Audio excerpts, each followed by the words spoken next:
Hello साथियों, आप सभी का स्वागत है मेरे यूट्यूब चैनल पे। और जैसा कि मैं आप लोग को देखिए, मैंने ये क्वेश्चन लिखा है। आज मेरा एग्ज़ाम था, आज 29 अगस्त है और आज मेरा री एग्ज़ाम था। विदाउट एनी रीजंस मेरा एग्ज़ाम पता नहीं क्यों कैंसिल हो गया, क्यों री एग्ज़ाम हुआ। थोड़ा साउंड का इशू होगा, आप लोग इग्नोर करिएगा, मेरे पास माइक अभी अवेलेबल है नहीं। तो मैं हॉनेस्टली जो है आप लोग को रिव्यू करना चाहता हूँ, ताकि आप लोग को सीजीएल के लिए प्रिपेयर्ड रहना पड़ेगा। नहीं तो कितना भी मेहनत कर लीजिए, तैयारी होते हुए भी कुछ फ़ायदा नहीं है ज़्यादा, जैसा कि आज जीएस में देखने को मिला। ठीक है, तो हम लोग इसमें देखते हैं कि क्या क्या आया था इस एग्ज़ाम में। मैं हॉनेस्टली रिव्यू दूंगा, मैंने खुद करके आया है। ठीक है, मैं हैंड रिटन खुद से लिखा, वीडियो ज़्यादा लंबा नहीं करूँगा। चलिए आते हैं हम लोग इसमें। रीजनिंग में जो है, रीजनिंग में स्टेटमेंट बेस्ड 3 से 4 क्वेश्चन थे। ये ज़्यादा टफ नहीं है रीजनिंग के लिए, आप लोग को टेंशन नहीं लेना है। आप लोग मन से और थोड़ा मेहनत करिए, कंसेप्ट क्लियर रहेगा इसमें। एजप्शन हो गया, फोर्स ऑफ आर्गूमेंट हो गया, और सेलिज्म वगैरह हो गया। ठीक है, नंबर सीरीज के भी ज़्यादा टफ क्वेश्चन नहीं थे, इजीली हो गए। 2 से 3 क्वेश्चन थे लगभग नंबर सीरीज के, और एज से 2 थे, ये भी इजीली थे। ओवरऑल रीजनिंग मैं बताऊं तो हॉनेस्टली मैं बताता हूं, मैं अपने अकॉर्डिंग बता रहा हूं, बाकी का तो नहीं पता, बट रीजनिंग इजी था। ठीक है, मतलब ऐसा था कि 22-23 क्वेश्चन, 23 क्वेश्चन आप आराम से कर सकते हो। तो रीजनिंग में आपको टेंशन लेने की बात नहीं है। आइए आगे हम लोग बात करते हैं। हाँ, रीजनिंग में एक दो चीज़ मुझे नया लगा, वो मैं बता देता हूँ। इसमें क्लासरूम, रोल नंबर, इस टाइप से कुछ डिजिट दिए गए थे, जैसा कि मैंने यहाँ पे देखिए लिखा है। ठीक है, जैसे ये देख लीजिए आप, ये इसमें से ऑड वन कौन सा ऑड है ये छांटना था, इसमें से फाइंड आउट करना था। इसी टाइप से नंबर कुछ कुछ दिए गए थे, जैसे इसी टाइप से कुछ कुछ नंबर ले लो। जैसे आप मान लो 92036 ऐसा हो गया, दूसरा नंबर हो गया 92038 हो गया। इस टाइप से 4-5 नंबर दिए जाएंगे। एक आपको उसमें से मान लो जैसे कि 970698 ऐसा कुछ दे दिया, एक अलग दे देगा। तो इस टाइप से रिलेटेड 3 क्वेश्चन थे, ये आज के सुबह के मॉर्निंग शिफ्ट में आए हुए थे। तो रीजनिंग ईजी है, रीजनिंग के लिए आप लोग बिल्कुल टेंशन मत लीजिए। क्या रूमर्स है मार्केट में, उस पर ध्यान मत दीजिए। आप लोग सीजीएल के लिए बेहतरीन तैयारी करिए। आइए हम लोग आते हैं आगे। रीजनिंग में ये क्वेश्चन, ये जो आप साइन चेंज करके जो आता है क्वेश्चन, ये लगभग 3 क्वेश्चन थे आई थिंक। ठीक है, ये भी बहुत ईजी था, ये ईजिली हो चुका। तो आप रीजनिंग में आप ध्यान मत दीजिए। अगर सीजीएल में बेस्ट स्कोर करना है तो रीजनिंग बस प्रैक्टिस करते रहिए, टाइम मत दीजिए रीजनिंग के लिए। जीके का मेरे अकॉर्डिंग आप लोग क्या सोचते हैं ज़रूर कमेंट में बताइएगा, लेकिन ज़्यादा मेहनत करने से भी कोई फ़ायदा नहीं है, क्योंकि जो चीज़ें हम लोग जान रहे हैं उसको भी वो स्टेटमेंट में दे के टफ कर दिया। जैसे ये देखो, ये जो है बाबर के बारे में था कि मंगोल और तंजौर से ये मतलब उस कुल खानदान से वंश से संबंध रखता था, जो कि बाद में भारत आया था। दूसरा स्टेटमेंट, पहला तो इसका सही था, दूसरा स्टेटमेंट इसका गलत था।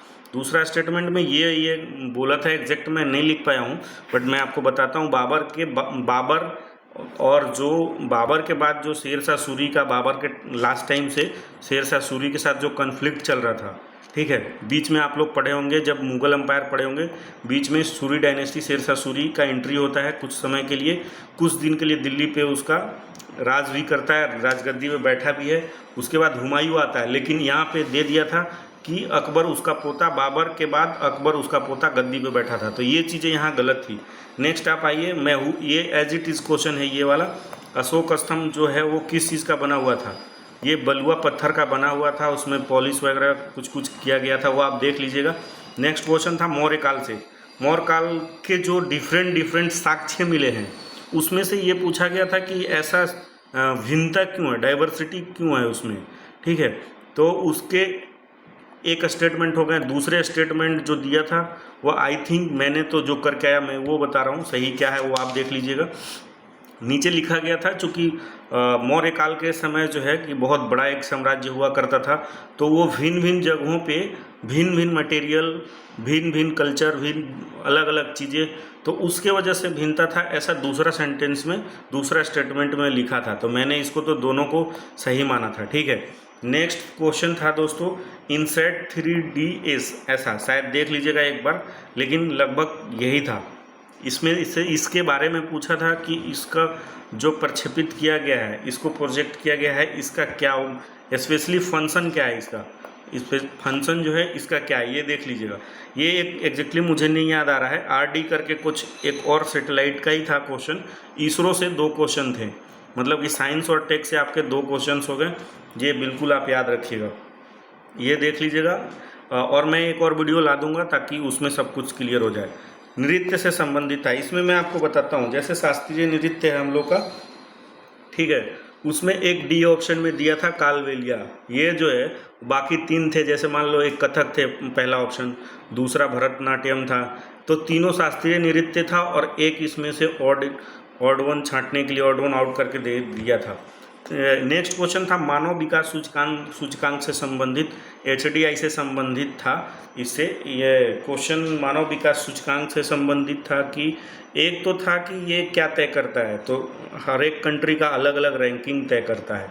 और इससे संबंधित था कि क्या इसके आधार पे मतलब आपके देश में भिन्नताएं हो सकती हैं, इसके आधार पे आप अपने देश मतलब किसी भी देश का भिन्नताएं जो डाइवर्सिटी है उसको क्या आप मतलब आप उसको क्या समझ सकते हैं कि क्या क्या भिन्नताएं हैं HDI, इस टाइप से कुछ संबंधित था। वो 2-3 स्टेटमेंट में करके दिया था, इसलिए मैं कम्प्लीटली नहीं कर पाया ला पाया यहाँ पे लिख के।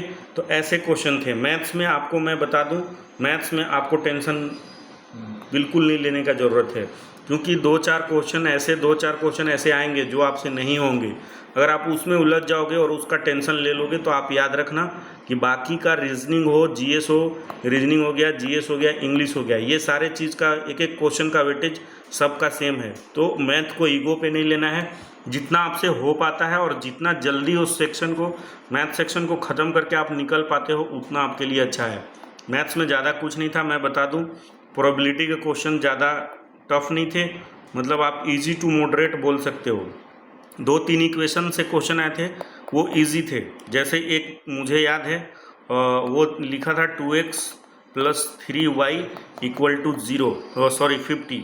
तो यहाँ पे था कि y का मिनिमम वैल्यू क्या होगा तो y का मिनिमम, और जो ऑप्शन में दिए हुए थे आप यहाँ सोच रहे हो कि 0 पुट करोगे तो y यहाँ से x यहाँ से y का जब मिनिमम वैल्यू होगा तो x क्या होगा, तो जब आप यहाँ 0 पुट करोगे तो x = 25 हो जाएगा, लेकिन ऑप्शन में नहीं था, ठीक है। लेकिन आप 0 के बाद 1 पुट करके देखो तो वहाँ पे 22 ऑप्शन में था। यानी इस टाइप से कुछ क्वेश्चंस आए थे। एक इजी था, दूसरा एक था कि x + 1/x = √2 है, तो x के पावर 6 + 1/x के पावर 6 = व्हाट, क्या होगा। तो मैथ्स में क्वेश्चन तो टफ आए थे, इसमें नो डाउट, लेकिन आप मतलब मेरे शिफ्ट में जो 29 अगस्त का था उसमें से मान लो आप 5-6 क्वेश्चन ही टफ थे, बाकी डुएबल थे। अगर आपकी तैयारी ठीक है तो आप इसको कर सकते हो।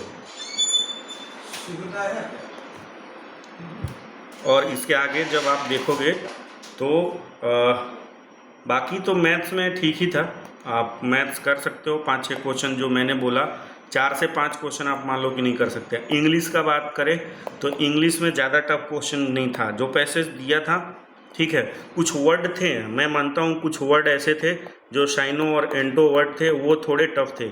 लेकिन जो यहाँ पे जैसे मान लो डायरेक्ट इनडायरेक्ट जो दिया हुआ था वो इजी टू मॉडरेट था। पैसिव एक्टिव जो दिया हुआ था वो भी इजी टू मॉडरेट था। जो पैसेज दिया हुआ था, अगर आपके पास टाइम अगर बचा पाते हो, पढ़ पाते हो, पैसेज को ऑब्जर्व कर पाते हो, तो पैसेज भी यहाँ पे ज़्यादा टफ मुझे नहीं लगा। तो ओवरऑल एग्ज़ाम मॉडरेट कह सकते हो आप। मेरा एग्ज़ाम जो है, आज का एग्ज़ाम जो 29 का है, वो मॉडरेट टू टफ मान सकते हो। और आई थिंक इसमें अगर 65 पे अप्रॉक्स अगर आपका आ रहा है तो 65 क्वेश्चन तो बेस्ट है। चलिए मैं यहीं वीडियो ख़त्म करता हूँ। और जो भी एग्ज़ाम हो रहे हैं, जैसे कि स्टेनो का हो रहा है, तो उसका जो भी हो चुका है मैं GK GS का लाने का कोशिश करूँगा विथ एनालिसिस। तो मिलते हैं नेक्स्ट वीडियो में। Thank you.